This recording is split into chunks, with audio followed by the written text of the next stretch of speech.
welcome back to Liquid Lunch. We're here with Karen Maziar now, with Disability Advocate Gerard, right, Karen? Yes, DAG. DAG. Okay, so let's talk about what that is, first of all. Well, Disability Advocate Gerard is a branch from one of my companies called Gerard Solutions Incorporated. And what I've done is I developed an online resource guide, a Canadian one, but now we expand it into 2 other countries, including the United States as well as Australia. And then from that, expanding into other countries to help those that might have a loved one with a mental or physical disability to navigate through those revolving doors for services.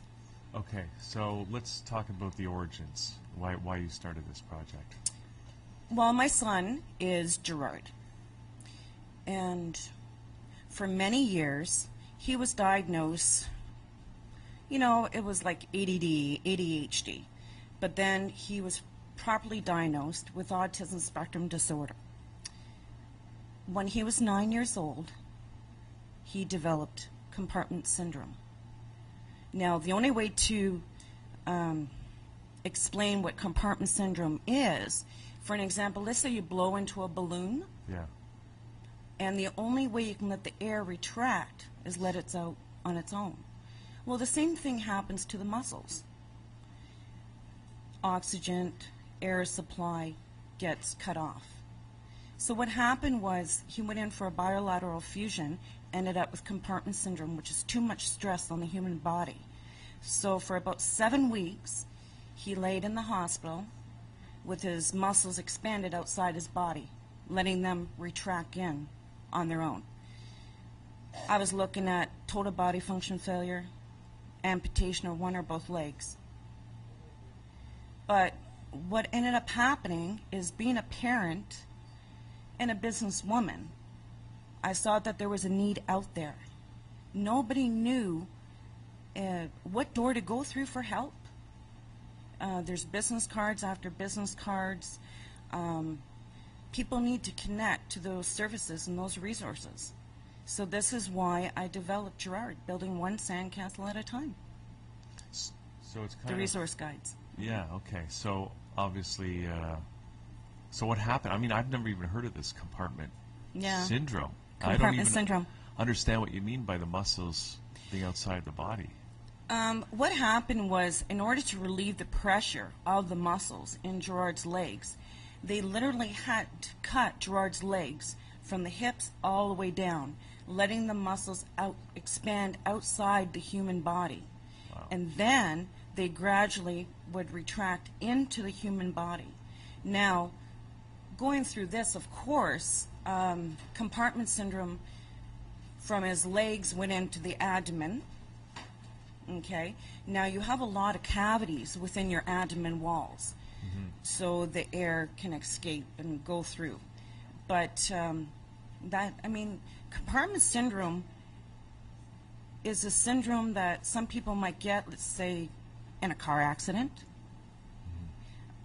There's different medications that people take, let's say, and then might get in an accident, and it causes inflammatory problems to the muscles and the tissues of the human body, even by breaking an arm. So what was the biggest thing that got you to identify that you needed resources, that you weren't being given at the hospital or through the doctors or through the healthcare system? Well, when Gerard was quite young, we went to a doctor, and he told me to go buy a mothering book and take my son off colored popsicles. And I thought, okay, forget that. So, I'm knocking on doors, I'm making phone calls. Gerard's, okay, now so many years later, going on 7 years old, standing in a line of a bank, and I overheard this woman talking to this other lady talking about her daughter for the disability, children's disability. And I'm like, oh, what's that? So the only way I found out is by standing in a line of a bank. By this time, my son was already had speech therapy, occupational therapy, had seen different specialists, but not one of them told me about the disability for children. What do you, sorry, what There's do you mean? there's Ontario Disability Program for children and Okay. adults. Right. So depending on the family and depending on their income, the government would allocate a certain amount per month. So Okay? basically the problem it was like an allowance to but assist. there was a program. But in nobody place. knew. Like a lot of people don't know about these programs that exist out So there. there was this huge disconnect between your need for something and That's correct, and yeah. the fact that there was a program that was able to help you, but you didn't know about it. No. And a lot of people don't. And it's just not children. It's adolescents. It's young adults, adults our age, even senior citizens. A lot of them don't know where to go for help. They don't know what kind of finances are available to them. They become emotionally and mentally exhausted. And not only that, financially exhausted. Absolutely. Did you see a social worker at the time? Because social workers know what resources to go to. Yes, we did, many years back. But what we had found out, a lot more people now are a little bit more educated than prior. I mean, George's 20 now, okay? But he's a lot more, I mean, he's doing much better. But still there's an avenue that was needed, the resource guides. So I developed the one for Canada, which covers every province in Canada. And then I also have the United States and Australia. So what I'm finding is that people now are tapping online to the website. They can view the resource guides online and make their phone call directly right from their home. Okay, so let's talk about what it is exactly. It's a website? Yes, I have a website. It's called Disability Advocate Gerard, and Gerard is spelled Gerard, as well as GerardSandcastles.com, both .com. And if they go on to the website, they'll see at this point, they'll see 3 different resource guides, the Canadian, United States, as well as Australia, as well as different tabs that will allocate news, events, information on technology, even for senior citizens, even the Aboriginal communities throughout Canada. I myself am a practitioner of hypnotherapy, and I deal with a lot of different cases, from pain management to gout to cancer, anxiety, stress disorders, even addictions, including technology and game system addictions. Wow. So how are you able to assemble all this information? Because I would think... Research and investigation. Because you don't know what you don't know, right? You don't know. That's right. And I don't know what was the process like for you to go out there and get all that information? Well, I've have 2 companies. I have another company called KGR Marketing Group, and the actual initials stand for Karen, Gerard, and Robert. Gerard and Robert being my 2 sons. And I've been in marketing for over 20 years. Also been a reporter, actually a talk show host. And I'm also an author and writer. And when I do that, I have to do a lot of research and a lot of investigation. Yeah. So when I developed the very first online publication of Gerard, which was back in 2005, it was just an online magazine. It wasn't even a complete guide at that time. When I re-established and redeveloped the whole concept, it took me 6 months of just putting out the information on the Canadian Resource Guide. That's how long it took to gather all the information. And I would think that there's new stuff coming available all the time. Yes. So it's never a finished It's never product. finished. You got to keep updating. How do you, how are you able to keep on top of the new developments? Again, a lot of research, a lot of investigating on different subject matters. We also ask people different professionals to submit information to us, because not only are we an online resource guide, but what I've done is I developed what we call DAG teams. We have a DAG team in Niagara, which covers right from Fort Erie all the way through to Hamilton. And then we also have a DAG team in Toronto. Now these teams consist of physiotherapists, occupational therapists, social workers, psychotherapists, financial people, and of course myself. And now while people are on a waiting list for service, government service, they can access these healthcare professionals one-on-one. So there's no more waiting times, you know. Now, how does that work? Is that all under OHIP, say, or is this? Do they have Some to of pay the over and above? professionals take insurance. Yeah. Okay. Quite a few will take insurance. Some are fee for service as well. What happens is that you would go online, tap into that DAG team, and then tap into that individual, which will automatically bring you to their information, and you can contact them directly. Except for a few of them, they would go through the DAG offices. Now, we have an office on King Street in Beansville, Ontario, which covers all the Niagara region right through to Hamilton, and that's actually located within a doctor's chiropractic office. So there's a chiropractor there, there's a doctor, a homeopathic doctor, an allergist, and myself. And then I also have an office in Yorkville here in Toronto at the Ontario School of Hypnosis Clinic. And I also will be practicing out of there a couple of days a week. And then come the fall, excuse me, I will be teaching a course, an anti-aging hypnosis course in regards to helping people. It's like a workshop. It's more like a workshop. So how does it work for somebody that's dealing with, and this is predominantly for people that are dealing with disabilities, or someone in their family, or maybe a friend, someone in their community that's got disabilities that they're trying to help, right? Yeah. So how does it, like, what's that whole process work? Do they contact one of the DAG offices, or do they deal with one of the teams, and then what do they do? Direct them to the right practitioners? Is that how it works? For an example, let's say you need some information. So you went on our site. You have the opportunity to view the resource guides in that specific area to your specific city or province, as well as tapping into, let's say, Toronto, for an example, the DAG team. You want a psychotherapist, for an example. Carlos, who's the psychotherapist, part of the DAG team here in Toronto, you would see his photograph with a bio, along with a link as to how to contact him directly. Now, a few of our social workers and a couple other people, you would contact our toll-free number, and our toll-free number is 1-888-4930-DAG, D-A-G. 4930 DAG. Okay. So, and then that's complete information line. They can call and obtain information. Because sometimes people might not know what they need, right? That's correct. They're desperate. They really don't know. They're not getting help that they want from the doctors, right? Like, are you able to sort of suggest?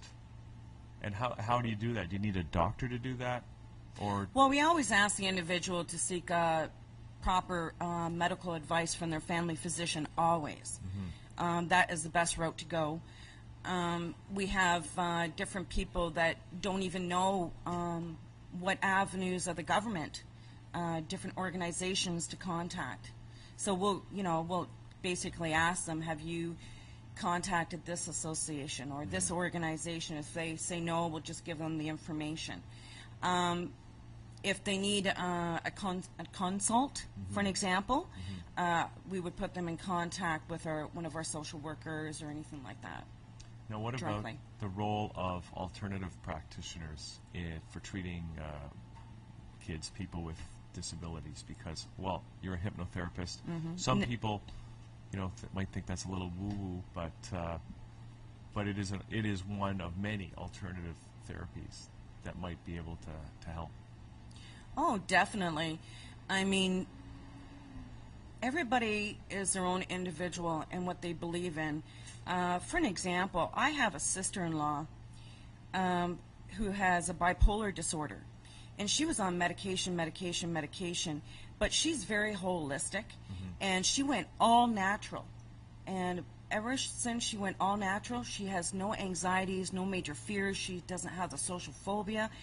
And even Jordan, my son, has gone totally natural. That child's never, for over 10 years, taken any form of medication for his autism spectrum disorder. He reads every single label on a box. No preservatives, no nothing. He's done hypnotherapy, not with me, with another hypnotherapist. He wouldn't let Mommy do it. But it works for him because part of autism spectrum disorder is major social phobia, crowds. Yeah. And we were able to have him see a hypnotherapist. And when DAG was nominated for a business award in October 2010, Gerard actually joined us there with 300 people. Wow. And that was a major milestone for him. So I was very proud of him. So what do you think it, I mean, it seemed, autism, of course, right, is I mean, if you look at the numbers, right, the numbers of kids that are dealing with autism is just going through the roof. Mm-hmm. You've been dealing with it in your family for 20 years. What, like, do you have any insight about why is this increasing so dramatically? From a personal perspective, I think these children that might have autism or any form of special needs are our future. They are the children of the light. They are definitely. They are a different race of the human soul. And why there is such a rise, I don't know. But I will tell you one thing. There's different levels of autism. There's Asperger's, there's complete different levels. But you see one child with autism, you will see that that child has a gift in one specific area. It might be music, it might be the arts, it might be technology, but they all have a specific gift. And the uprise, there's been blame on vaccines, genes, you know. An answer to that equation, I can't give you one. Yeah. Only the higher power could. Yeah. But the answer to my equation with Gerard, he's special.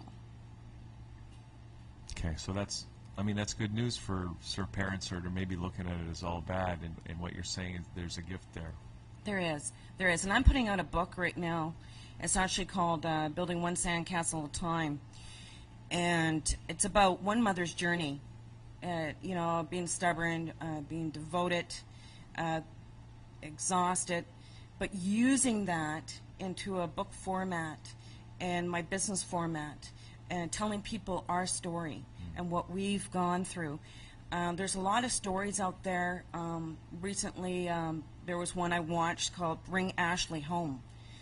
And nobody knew for years that Ashley had a bipolar disorder. And then the one with Sandra Bullock, The Blind Side. Those are a phenomenal story there. That gentleman that they adopted, major football star, he had a learning disability. You know, so our story will tell you the trials and the tribulations, and that's one of the meetings that I have on my website. As the waves and tides come in, that sets for our trials and tribulations.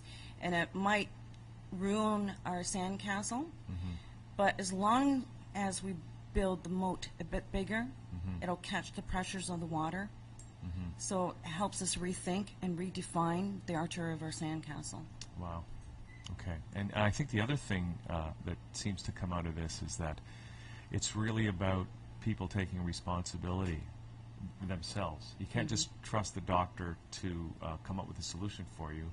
You've really got, every problem is unique, and you've really got to take responsibility to find a solution, and you've created this resource for people who are looking for those solutions, right?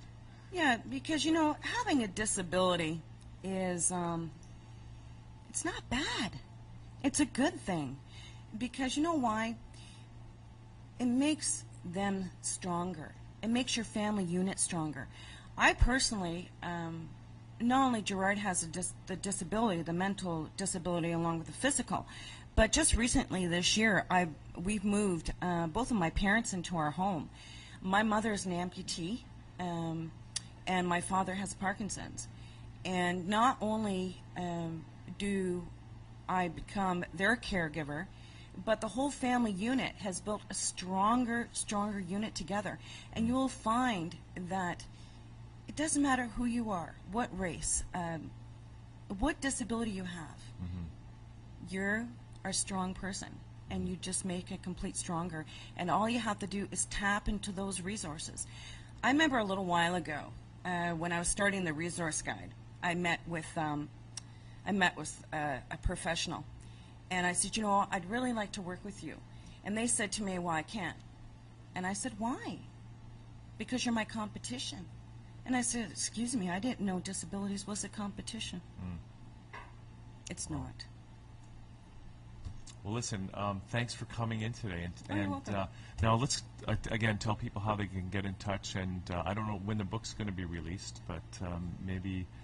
I have a couple offers on my table right now, so I'm just kind of going with the gut feeling as to who the best one I want to go with. So when can people expect the book to come out? In general. Well, I'm thinking within 24 months. Yeah. Yeah. Okay. All right. So people, I guess, can get and stay in touch with you if they're interested in getting their hands on that. And let's give out those websites again. Okay. In order to tap into the resource guides and all the information, you can go to Disability Advocate Gerard or GerardSandcastles.com. And again, Gerard is spelled Gerard.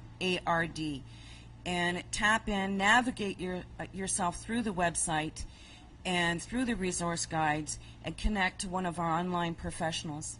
Okay. And it's not just for people with autism, it's for all.